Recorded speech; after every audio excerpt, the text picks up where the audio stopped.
So today we're going to talk a little bit about linear regression, but honestly, I'm not that interested in linear regression. What I'm really trying to demonstrate is different ways of tuning the parameters so we can get better regression or classification or whatever, because this will lead naturally into how neural nets and transformers and all of that work. So the idea of gradient descent is really what I'm going for. But the easiest example is linear regression. So let's start there. What you're going to see is sort of the pattern that we're going to deal with a lot of machine learning systems. So once again, the workflow. We're going to pick some model which describes the data that we're trying to fit. And that model is going to have a bunch of parameters. And the way we're going to fit it is by tweaking those parameters until the model fits our data as best as it can. And when we say fits it as best as it can, we need some sort of a metric, and that's going to be called the loss function. So we're going to come up with some function that recognizes how crappy our model is fitting, right? Because big loss is bad, and we're going to try and make it smaller and smaller. And then we're going to train our model. That is, we're going to use the labeled data that we have in order to minimize the loss function, make it as small as possible. And then we're going to evaluate that model on unseen data, so data we haven't trained it on, our testing data. And if that works, then we're going to deploy it out into production. Okay? So this really, what I'm going to give you is the most simple model possible, the linear regression model. And then I'm going to give you a loss function. And then we're going to talk about how we can minimize that loss function on the data that we see. So let's do an example. This is my experiment. I have a lawnmower. I keep adding water to the gasoline, and I see what happens to the amount of power that's coming out. And as you might guess, with no water in the gasoline, I get the most power out. And then as I keep adding water to the fuel, my data points kind of go down in this direction. And so this makes me think maybe this is a nice linear model. Maybe these points have a lot of noise in them, but they're basically there's sort of a line here that kind of predicts how much power I'm going to get based on how much water is in the fuel. Make sense? Kind of squint and see it. So the model then, my prediction would be the slope m times the amount of water in the gas plus some constant b. So there's two parameters that I would be tuning, the slope m and the y-intercept b. Everyone's comfortable with that? Now, linear regression can be done with a lot of parameters. I'm doing it with one in this case. So it's going to be just a line, right? I'm adjusting the amount of water in the fuel, which is x, and I'm getting out an estimate of the watts generated, which is y hat. Okay? Questions on that? Imagine that it was two parameters. Instead of just water and the gas, I had something else like the temperature of the day. And these could be combined to make a linear prediction of the amount of power. In that case, the prediction would be a plane, right? Here, the prediction will be a line. If I had two inputs, then the height would be the amount of power. And so I'd get a really nice plane. And then as you get more and more, you get into more and more dimensions. But they're all sort of hyperplanes. That's what makes it linear. It's flat. So how many parameters are we talking about? This is just two parameters, kind of really small. When you think about like ChatGPT is based on GPT-4, which has 1.76 trillion parameters.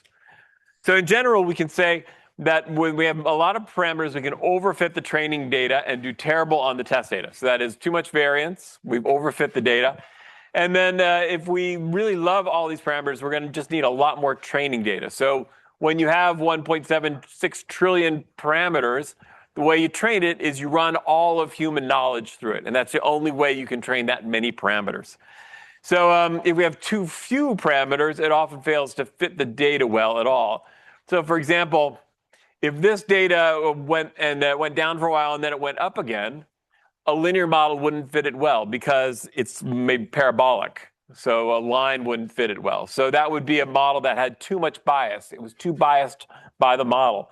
We needed more parameters and more complexity to be able to fit the data. But in this case, we can get a line that fits it pretty well. When we're doing this, we need some sort of we need something that we optimize to minimize, to say what is the best fit. And so with this, for example, this kind of line makes sense, right? And we can talk about each data point as how far is it from the prediction. So here's actual, and here is what I would have predicted based on this line, and here is actual and what I would have predicted. And so this dotted line represents the error for these data points that I'm training it on. Everybody understands this is our training data. It's been labeled. We actually did the measurements. It's just that someday I might say, well, what if I had 3.75 water in the fuel? Well, I'd trace this up, and that would be my prediction. So I'm trying to find some line that fits the data I've got pretty well. And the first thing everyone thinks of is, well, we'll just measure the length of these lines. We'll take the absolute value of the error, and we'll add them all together, and that's what we're going to try and minimize. Right? So that's a very natural thing to deal with. This is called the L1 loss. It's the absolute value. And it doesn't work very well. The reason why it doesn't work well is because these lines are parallel and they're between the same number. These have the exact same L1 loss because as I move this line down, this line gets longer and that one gets shorter by the same amount. So they cancel their effect out. We have this sense of we really want this thing where it's in the middle of the data points and not this one, but these have the same L1 loss. So this would not get us what we really wanted. So instead what we'll do is we'll do the sum of the squares of the error. And that way these really long ones, when you square them, they're a much bigger penalty than the ones that are pretty close. And that way we will be, when we minimize it, we'll find something that's really nicely in between the points. Okay, so far we're going to square the error for each of these data points, and that's what we're going to minimize. So we can look at these data points, and for every possible value of M and B, we could compute the error for all of these points together. And that's what we're going to do. We're going to look at every possible value of M and B, and we're going to figure out what the total loss is on this training data. And this is a really big step conceptually for you, because you tend to think of the variables as this water in the fuel and the amount of power getting out. These data points, these are actually, in my mind, are constants. And what's the variable that I'm trying to work with is these numbers that make up the parameters. And so you may be thinking about the world in this way, but now you need to make a leap to thinking about it this way. What is this? So this is the slope versus the y-intercept. And the height coming out at us is the total error for these training points. So what you see is that we're looking into a bowl, right? This is the minimum. It's kind of flat at the bottom, which is why you don't have many contour lines. And then it wraps up towards us and keeps going up and up and up and up as it goes out in these directions. Yeah, does it make sense? So these contour lines are a line that represents a constant amount of error. So a point here has the same amount of error as a point here, which has the same amount of error as a point here. The next line out has a little more error, but that's the same here and there and there. Those all have things. So those are level lines in this bowl that we're looking at. Yeah? All right, so slope, y-intercept, this is the minimum. And so the big deal is always finding this minimum for whatever model you've got. That is, you have tweaked these parameters and you have found the lowest possible place. So the way I explain it to my mom, I said, Mom, when you're riding in the car, right, I can be adjusting the bass and the treble on the stereo. And everybody in the car can vote on whether it sounds terrible or if it sounds good. And what I'm going to do is keep tweaking the bass and the treble until the minimum number of people hate it. And that's a low point for the bass and the treble knobs. It's the same idea. I'm tweaking the M and I'm tweaking the B until I can find this low point in the center. Now with this, it's really kind of straightforward because we have just two parameters. I can plot them out, all the possible combinations. What about when there are 1.76 trillion parameters? Now we're talking a much larger space that we have to search over to find that low point. Make sense? And that's what a lot of the machine learning that we do these days is about, is how do we optimize all these parameters and find the low place where we're minimizing the error.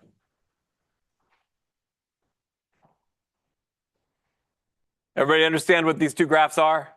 This is the one you were taught in 7th grade. We all understand that. We're good with it. This is the one that we as people who are optimizing the parameters need to worry about. Questions so far? Yeah? Do you do this in a discrete? So the question is, do we do it in a discrete or continuous space? And the answer is all the cool modern machine learning is done in the continuous space. And the reason why is because we use gradients, so we need to have something that's differentiable. If you want to do anything cool in machine learning, you got to be able to say at the end of your paper, and it's differentiable so you can integrate it in with everything you've got. And it's really interesting because even when we have problem spaces where it's discrete, so for example, natural language, right? The words, the symbols that you use for language are discrete. They're not continuous at all. The first thing we do is we map them into vectors so that we can treat them as continuous things. And so, yeah, it's a great question. And it's going to be one of the annoying things. At every point, you're going to say, I want to do this. And I'm going to say, that's not differentiable. Go back and try and find me something differentiable, and we can work from there. OK? All right. So hopefully you've taken some calculus, and you have done functions that go from Rn to R. Yes? That's what this is, right? This is a function from R2 to R, where for every combination of slope and y-intercept, I'm calculating the loss at that point.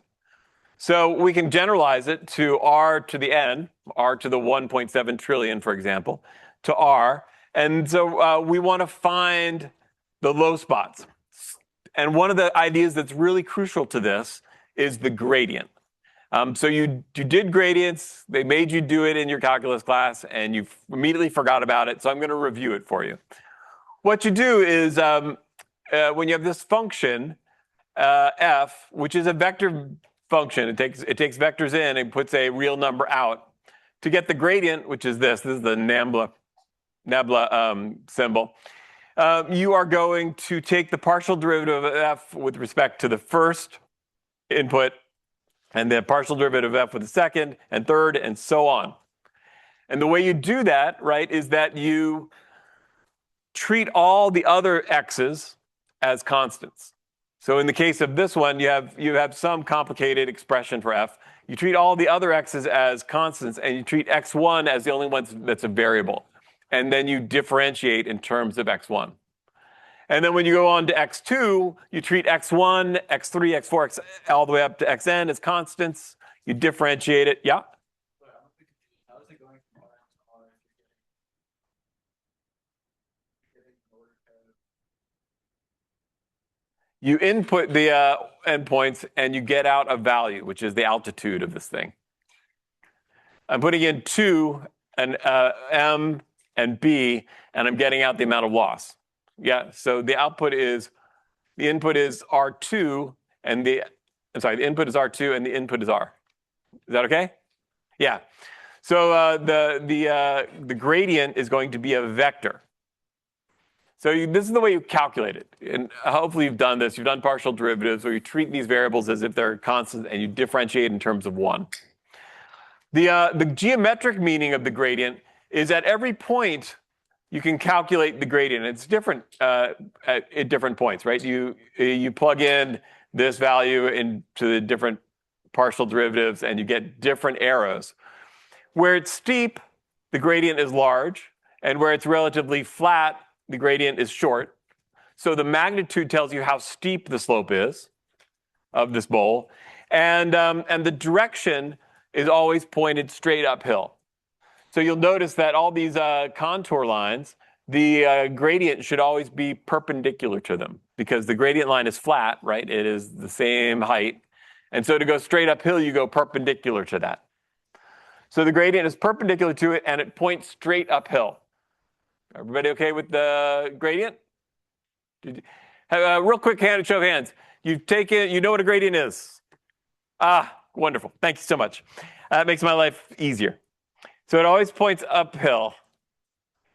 Now, if we want to find the global minimum of things, what we can do, we know that at local minimums, we use this for the loss function. The loss function, like, we're going to assume it's differentiable over the parameters theta. And so we're looking for places where I'm sorry, this should say the gradient. This should be the gradient of L. Everybody, see this little triangle? There should be one right here as well, triangle. But the gradient of the loss function at theta is 0 if that is a local minimum. Yeah. Are you going to fix it on the slides on Canvas? Sure, I'll fix it, but you should know. So if the gradient is 0, that's a flat spot, right? It's a level. It's a place where it's level, and so if we're looking for local minimums, there might be a lot of them, but the global minimum. If the global minimum exists, it's also a local minimum. So sometimes, you did this in calculus. You found the derivatives, you found the level spots, and then you forgot which one was lowest. And you're like, that's the global minimum, right? So this is just doing it in more dimensions. Now, we have this idea of convex functions. So what is a convex function? A convex function is one that in every direction it's arcing upward. So we typically think of it as a nice punch bowl shape, these convex functions. And when it's always arcing up forward, you can't have these lumps. So as a result, if it's a convex function, all the local minima are global minima. So if you can find a place where the gradient is 0, that's going to be the global minima. And so sometimes we can solve for where the gradient is 0 with a closed form. And I'm about to demonstrate that. Other times we have to just keep searching and gradually finding our way down to the bottom of the bowl. And that's how neural nets do it. That's gradient descent. We'll get there too. Questions so far? So what did I say? This function has a gradient. And at the minimum, like this point is a local minimum and that is a local minimum. And I can tell you that one's a little bit lower. So this is actually the global minimum in this bowl. But here's the local minimum, here's the local minimum. And that's because the gradient at that point is 0. The loss function is going to be one of these things. We're going to make sure they're differentiable over the parameters. And so for every parameter, we can figure out the loss. And so what we'll do is we'll take the gradient, once again, there should have been a triangle there, and look for where it's 0. And that tells us all the local minimums. And if we know that the function is convex, so how would you know a function of one variable was convex? Told you it's always arcing upward. The second derivative would be 0 or positive. That would guarantee that it was convex. If you're dealing with multiple dimensions, they have the idea of the Hessian, right? The Hessian matrix, which describes the second derivatives in each direction. And if that is positive semi-definite, not important, that would tell you that it was convex as well. So they have a convex function, the local minima are also global minima. So that's really something we love in the world of optimization. So in the linear regression, we can actually use this, we can actually calculate the closed form to find the minimum based on this idea. And it turns out that when we're minimizing the mean squared error, the squared error, we can actually calculate this pretty straightforward. So let's assume that we've got a list of vectors like this. This is one big matrix. I'm going to put the column 1 in here because I need the estimate to include B0. So what I'm going to do is I'm describing this estimate as x times the beta vector. And these are the things that I'm trying to optimize. So these are the inputs. These are the labels. And these are the parameters I'm trying to optimize. So when I multiply x on the left, x times the vector beta, when I'm multiplying this matrix times that one, what I'm going to do is get this beautiful expression here, which is why I'm adding this column of 1 so that I can get B0 as part of it. Yes, this is the y-intercept. B0 is the y-intercept. These are the slopes in each direction. Yeah? Let me say it again. This is all our training data. These are the inputs for the the n labeled data points we have. So 1, 2, 3, 4, 5, 6, 7, 8, 9 to D, and down to n. D is the amount of dimensions that this data has. So with gas, we just have 1. That is the amount of water going in. But you can imagine that you might have a lot of parameters that are part of making this estimate. Okay with that? If I'm going to do that, I'm going to create this. This is a linear combination of x1 times these coefficients times plus this y-intercept. So what am I trying to do? The residual, if I know what y is here, I can calculate y hat this way. This is going to be a column vector, just like y. I take the residual will be the difference between them. Yep. The residual represents the error for each data point between what we estimated and what it actually was. Everybody okay with that? Yeah? All right. So if this is the error, I can compute this by saying, well, what is the difference between y and this? And then I say, well, what's the y2, the L2 loss? Well, this vector dotted with itself would be the sum of the squared errors, right? Does everybody agree with that? Like if you have a vector and you dot it with itself, you're multiplying the two together. So those are all, each part gets squared, and then you sum them all together.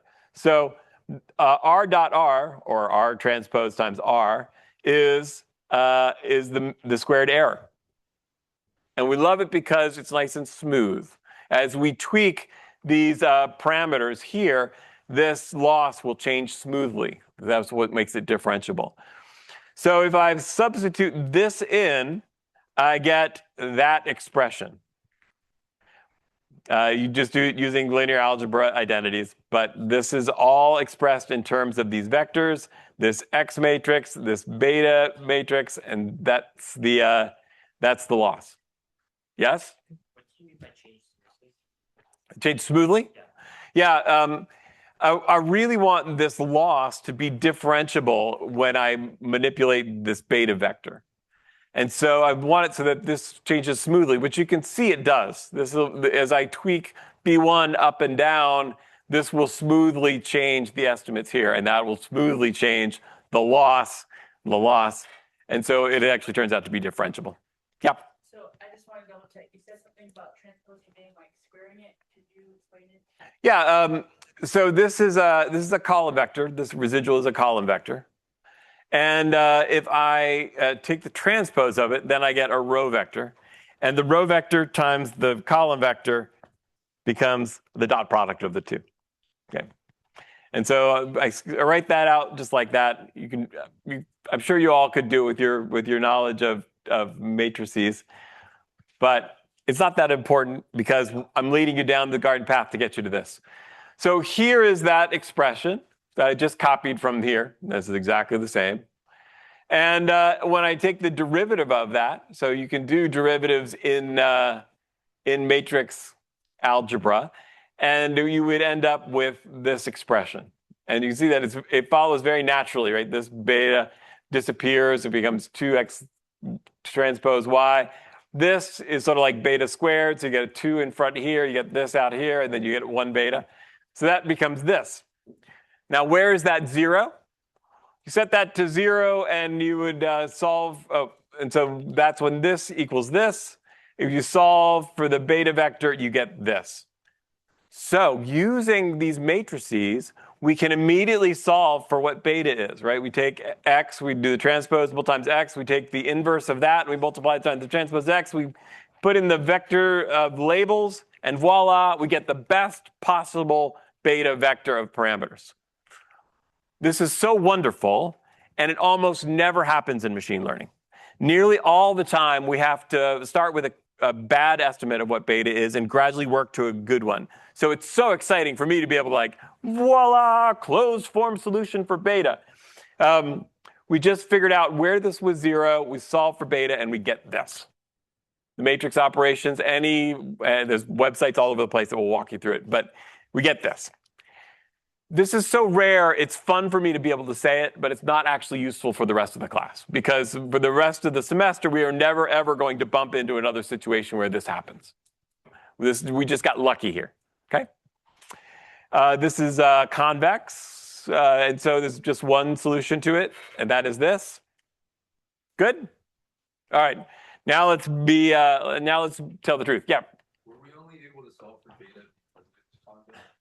Yes, we could only solve for beta because it's convex. So if it were not convex, we could end up with multiple local minimums, and we'd have to figure out which one's the lowest. So you could imagine that there are some models where you'll get 8 possible solutions, and you have to figure out which one is the lowest. Yeah. It's really nice when they're convex. Georgia Tech is actually one of the best places in the world for optimization.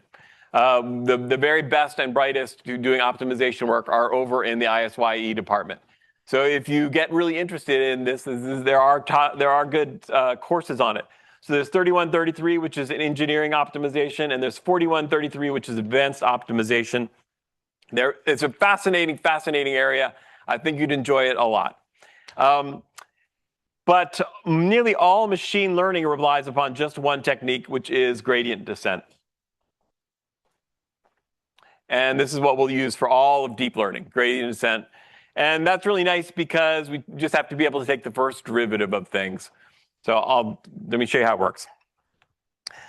So if we have a beautiful surface like this, and we plot out all the gradients, they are all pointing uphill. So if we plot out the negative gradients, these are all pointing downhill. So if you are at a point up here, all you have to do is keep following the arrows, recomputing the arrows at every point, and they will keep pointing you downhill. And that's the whole thing about gradient descent. Is the gradient points uphill, the negative gradient points downhill. We're going to take little steps in the direction of the negative gradient, and it's going to take us down the hill. All right? Okay. So here is the formula. So you start with some guess. Doesn't really matter. Well, actually, it does matter. That's, I guess, the important point of the slide. Here I'm saying we're starting here, or we might start here, and then you compute the gradient at that point. So maybe that's an arrow pointing up the hill that way. But instead of stepping in that direction, you say the next guess for theta is going to be the same as theta 0, but I'm going to take a small step. So this is some constant that keeps you from overstepping. Some small step in the direction of the negative gradient. And that's going to take me down the hill. And then I recompute. What's the gradient here? And that's going to point me in the right direction. I'm going to take a small step in that direction. And here, and you just keep computing the gradient and then going in the opposite direction. Really important point. The gradient points uphill. We're going in the opposite direction. All right? You keep going until the gradient becomes very small. You would love to say keep going until it gets to 0, but of course it's sort of flattening out. The gradient is getting shorter and shorter, and the steps are getting tinier and tinier, and you will never actually, you'll never actually get to, anyway, you will probably never get to a true 0. So we're going to just keep going until it's very small. And that we think is going to be one of the local minimums. And so here I said this is the global minimum and this is the local minimum.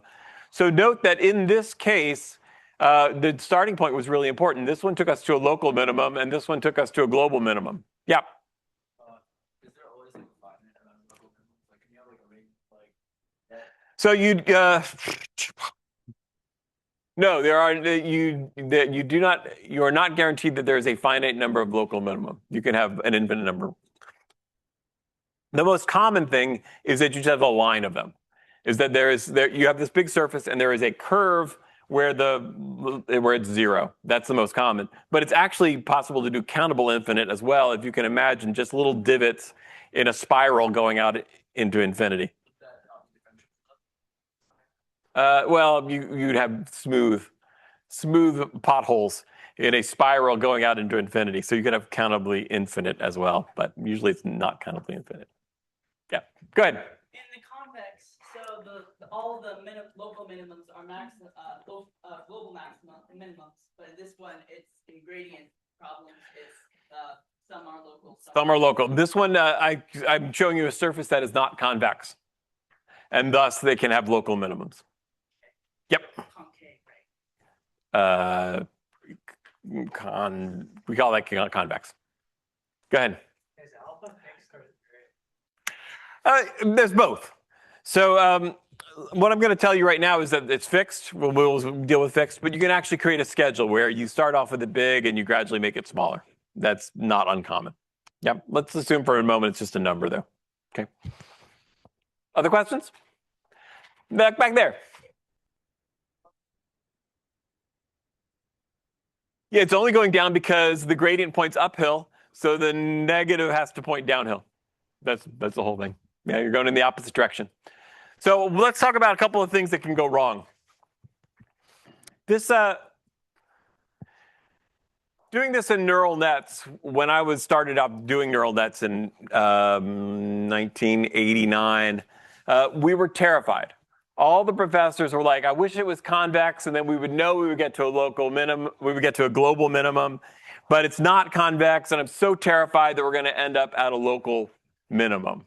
And how would we know? We should start over and over again at random locations and make sure we get to the global minimum. And once again, we were just really scared about these local minimums, and it turned out to be just not a big deal. And the reason why is because of these saddle points, right?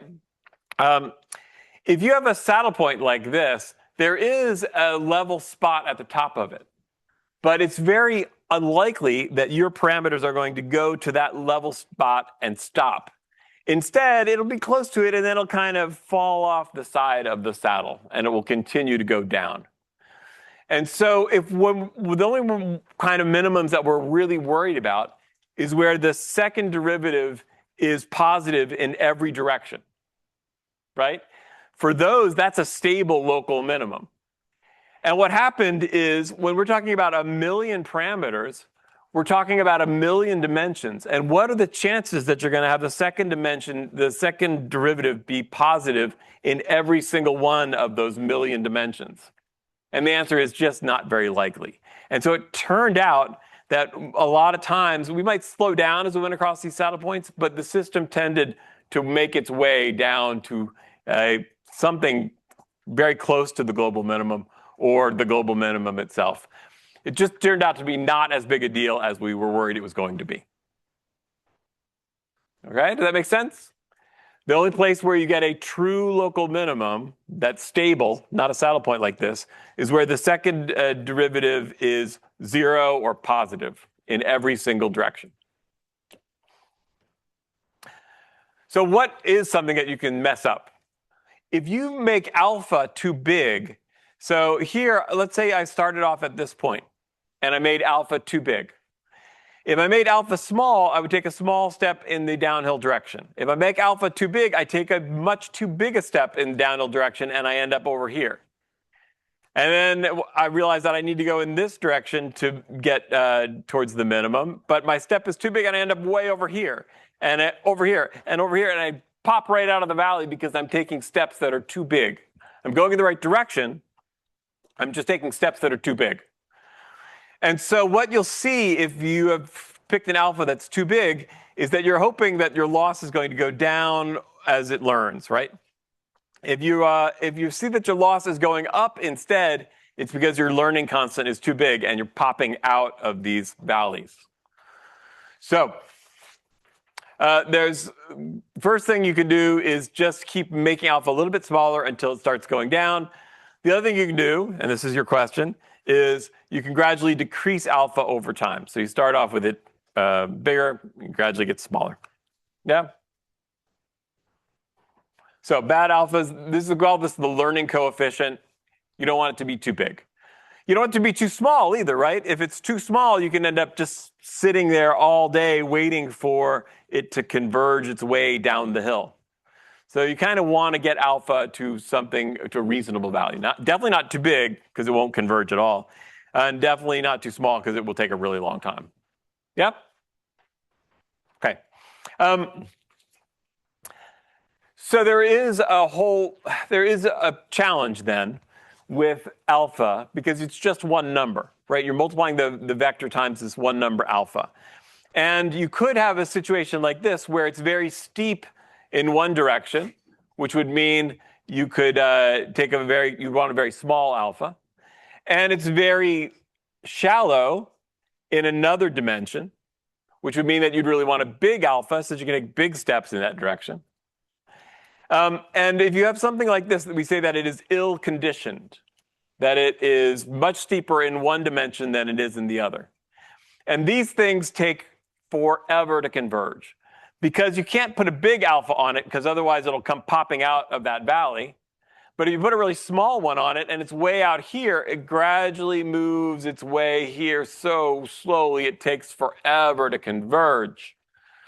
So what we really want to do is reparameterize x and y so that instead of having something that is very steep in one dimension and shallow in another, that it's evenly steep in both directions, in all directions. So often what we will do is standardize the data in hopes of getting this sort of a situation. So that is why we typically standardize our data. We translate each feature so that it has a mean of 0, and then we scale it so that it has a standard deviation of 1. This nearly always helps things converge faster.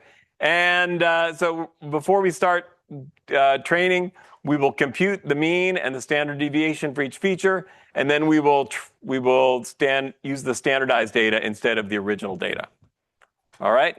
This will almost always make things less ill-conditioned, and things will converge faster. Yes?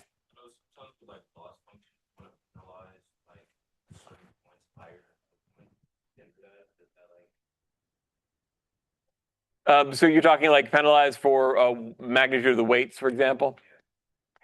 Yeah, we're going to do it later on, and let's talk about it then. We'll have to do it for logistic regression, which I'm doing on Thursday. And if I don't answer your question, then ask me again. Okay? Yeah. All right, so we're going to standardize our data, and you're going to do this in your homework that you're going to get on Sunday. We'll standardize our data. All right, so far? Let's review where we are.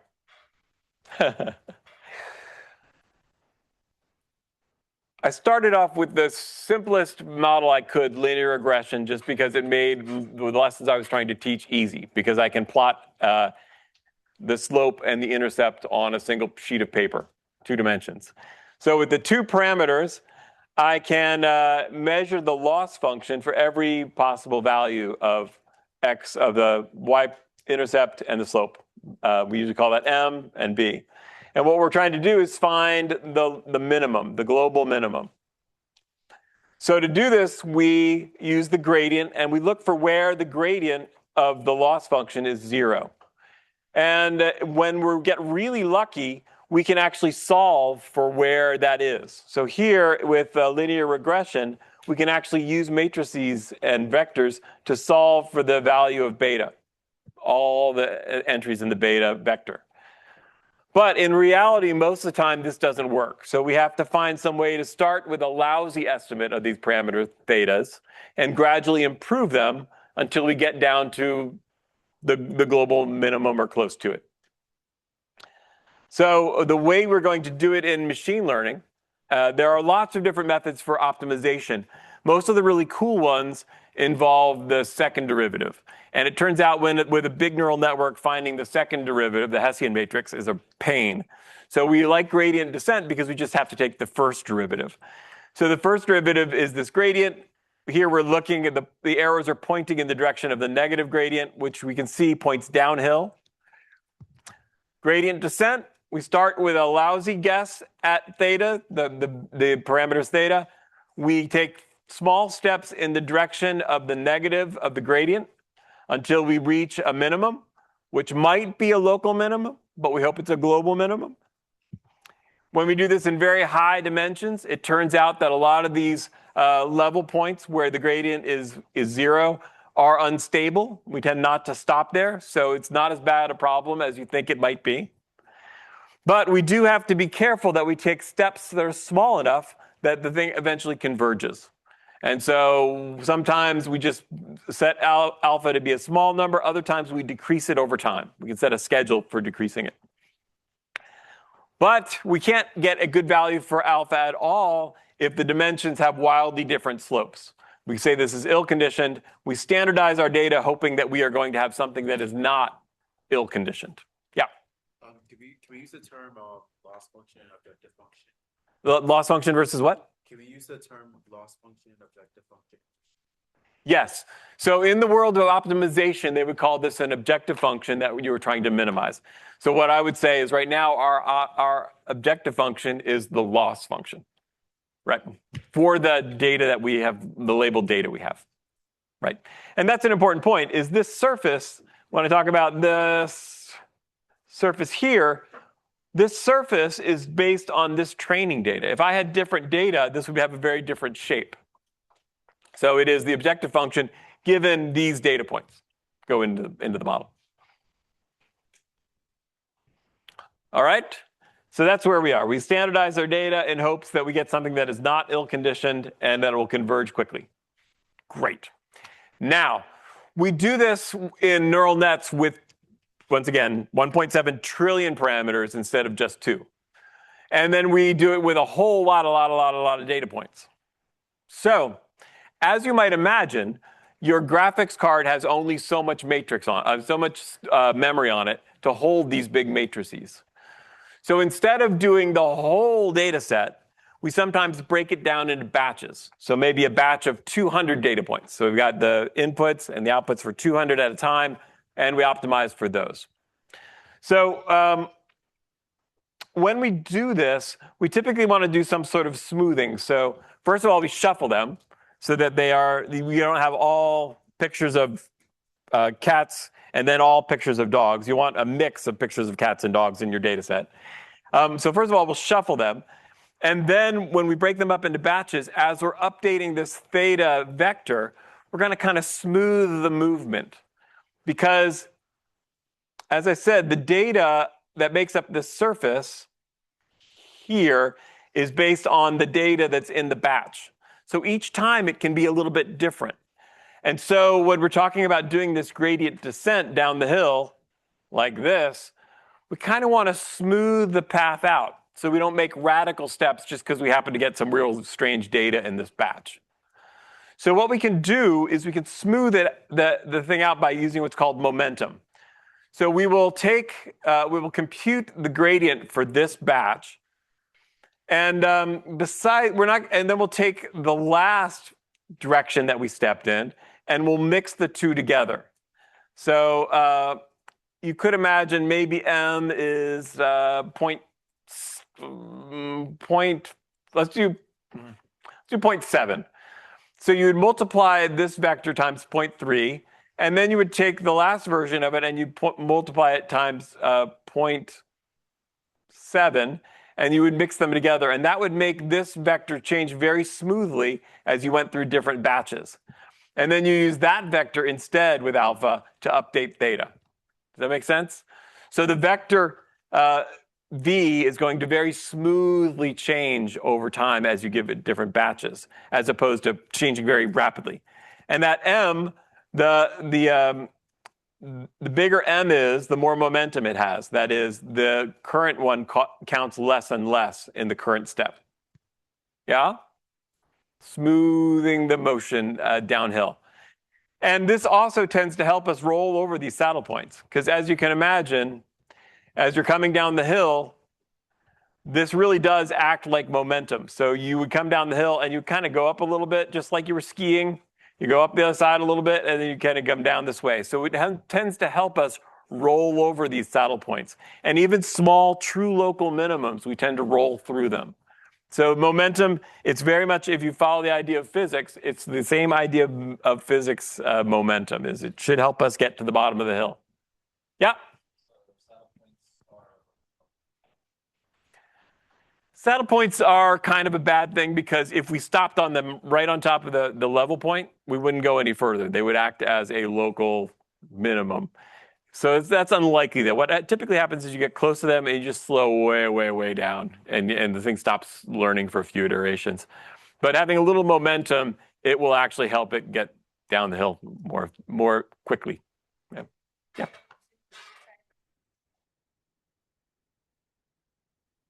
Yeah, you just make one up. It's one of the hyperparameters. You just come up with a value. Yeah.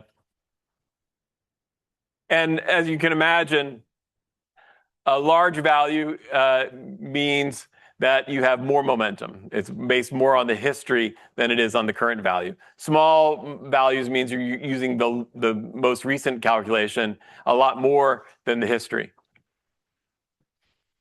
All right, so go ahead. For the batches, do you go through like one whole batch and then start the next? Or do you, like, Yeah, you go through one whole batch and then you start the next. And one of the things about GPUs is they have their own memory. And so you're copying your data from the hard drive or your regular RAM onto the GPU, and that can actually take a little time.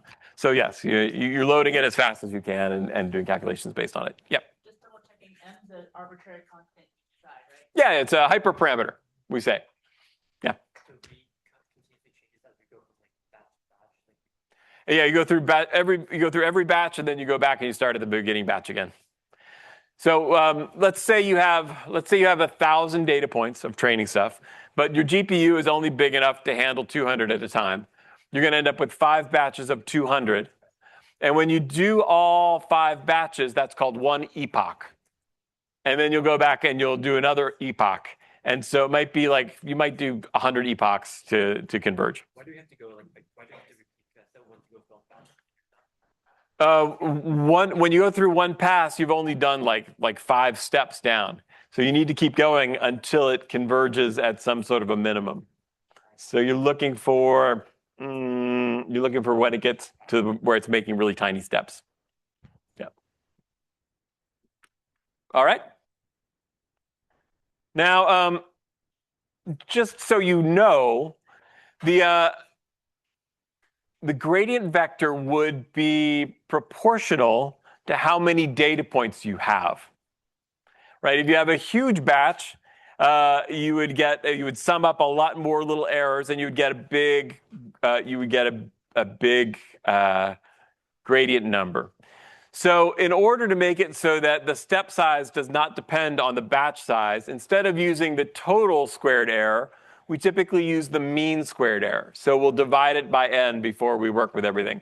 So instead of saying just square the error, and we're going to also divide by n, so that this is the mean squared error, and it will be pretty consistent regardless of batch size.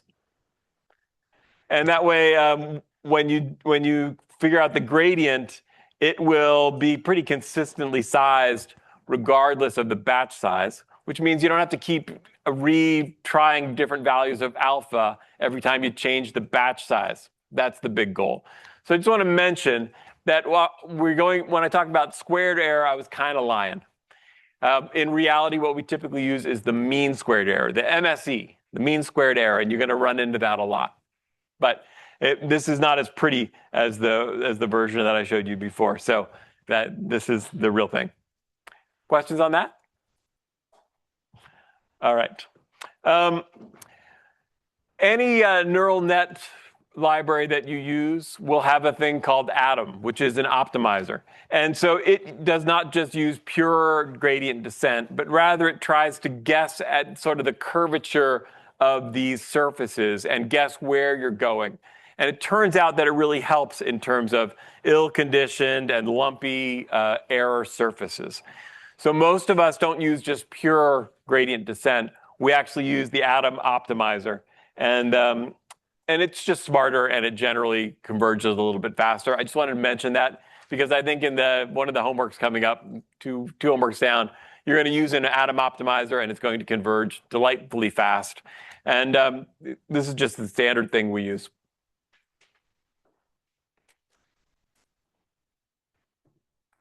Yeah.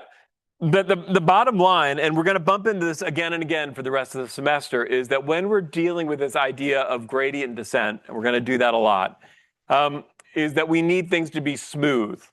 And because the way our brains work, we are always going to want to do things that are chunky. So for example, when we do regression, we're going to want to, want to do classification, right? And we'll want to use something like accuracy for our loss function. And so we're opposite of accuracy. But anyway, we're trying to maximize the amount of accuracy.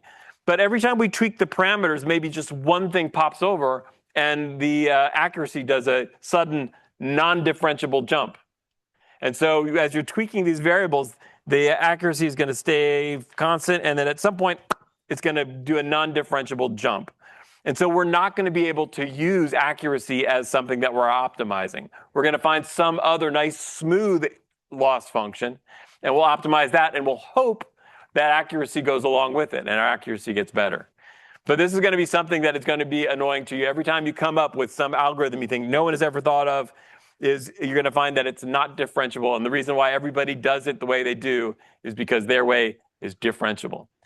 But what's neat is that it makes the growth in the industry, everything that we learn about neural nets and machine learning and deep learning, you'll come forward and you'll write a paper and you'll say, I came up with this new kind of layer. I came up with this new kind of activation function. And you'll say it works great in these cases, and it's differentiable. And as soon as you get to that line, it's differentiable. Everybody's like, great, I can just add it to my neural net, and everything will continue to work. And so differentiable is a really, really, really big deal. Smooth things are good. Chunky things are bad. Okay? Can I answer any questions before I let you go? All right, this is sections 19.5 through 19.71 in the textbook. Take some time to look at it, and you can come up afterwards. And I'll see you on Thursday.